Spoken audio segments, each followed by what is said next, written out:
Hi, we're going to do something a little different today. I've been thinking about what's happening in the United States, and it's similar to Nixon, what happened to Nixon in his days.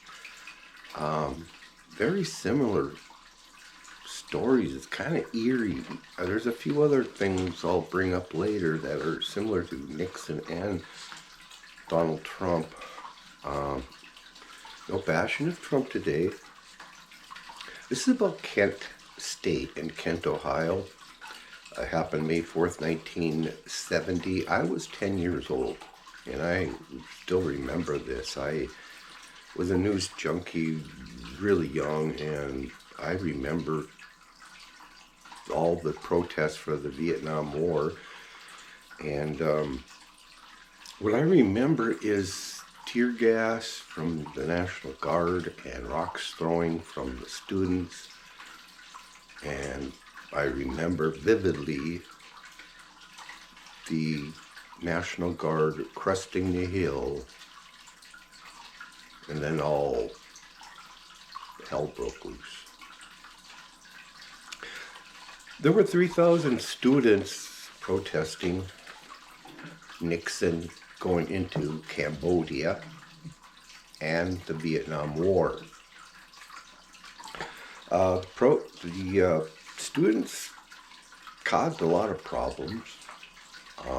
They vandalized downtown Kent. They burned the ROTC building on Kent State. And the mayor of Kent asked the National Guard to come in.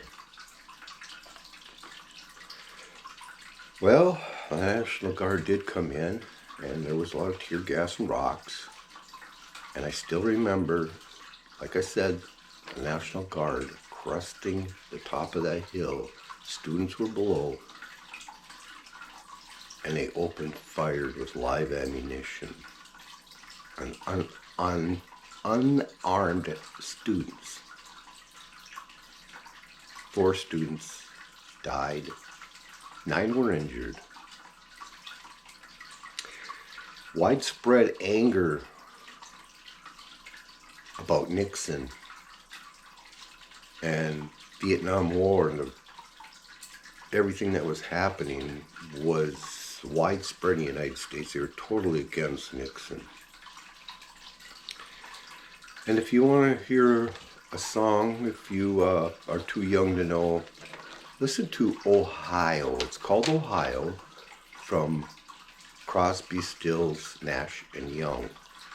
It's about Kent State, and also about another shooting in that same year, 1970, Jackson State University.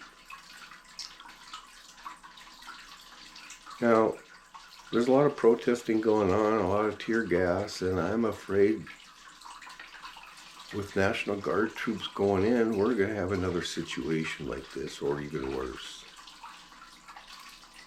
Check out Kent State if you're too young, or if you don't remember. Thanks for joining me.